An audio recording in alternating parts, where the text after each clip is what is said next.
Hello, everyone.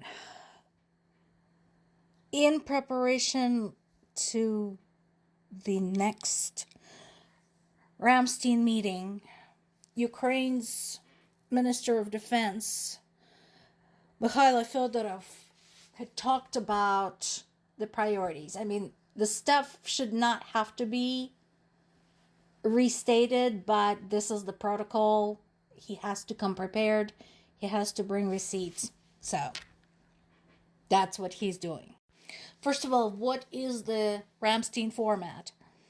It is the meeting format that was created back in 2022, a month after the full-scale invasion began. It was created by the United States. This format involves bringing together more than 50 countries for the purpose of coordinating international military support for Ukraine. So, understandably, that is a lot of participants, which is exactly why Fedorov is working now to be able to present them with the specific points later and make it short and sweet. So, what are those priorities? Well, first of all is the air defense, the defense of civilians. Because, as we have already figured out, Russia is not stopping. They're not stopping pushing along the front lines, and they're not stopping pounding the civilians at the same time. Another priority is the one I talked about just a couple of days ago, based on Zelensky's statement, and that is making the war unsustainable, untenable for Russia. Russia had already suffered record losses in December. 35,000 troops. And currently what Ukrainian military is trying to do is to raise that number to 50,000. Does it sound cruel? Yes, absolutely. We are talking about human beings after all. However, I once again want to remind everyone involved, Ukrainians didn't start this fight. All Russian government has to do is give an order for their troops to withdraw, tell them to go home, and everything stops. The losses stop, the body bags stop, strikes on the oil industry stop. Some of the sanctions probably stop. That's all they have to do. Pull out.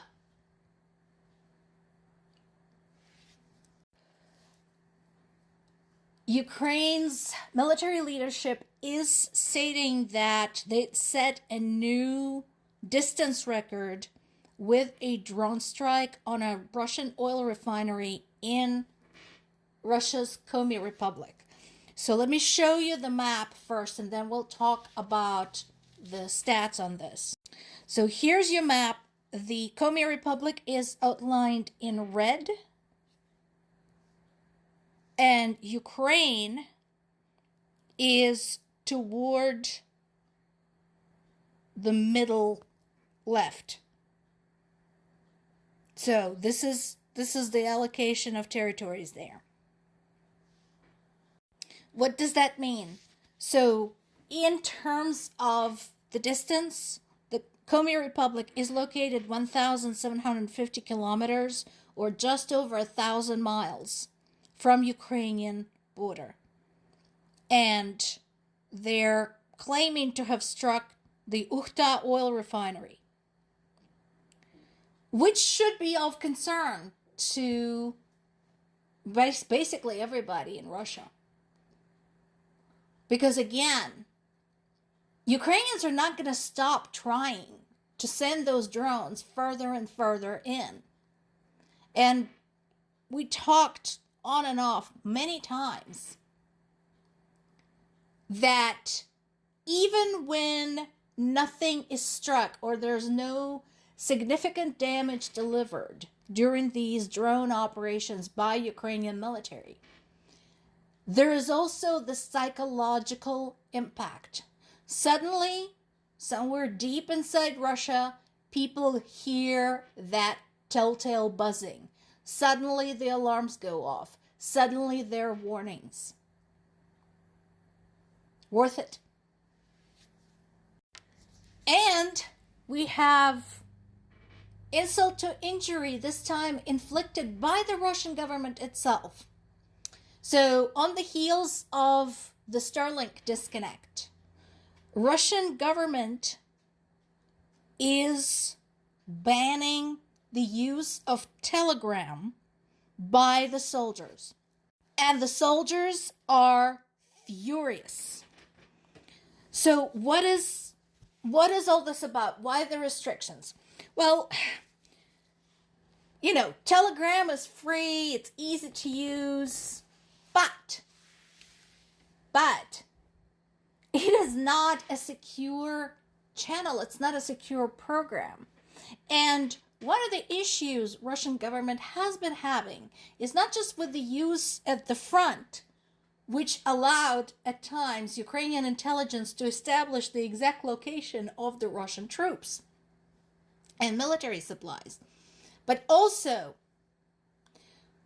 when there is a Ukrainian drone strike on something like a major weapon storage or an oil refinery, Russian civilians record it and post it on Telegram.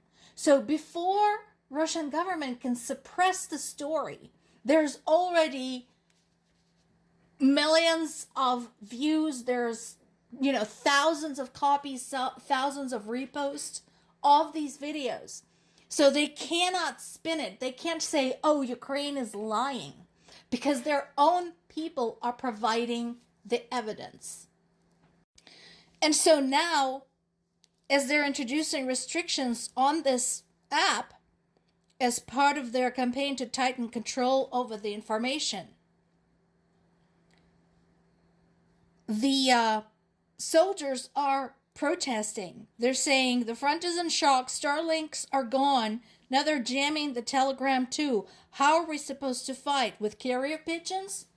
Well, you guys, said you'd eat shit for Putin. This is your next challenge.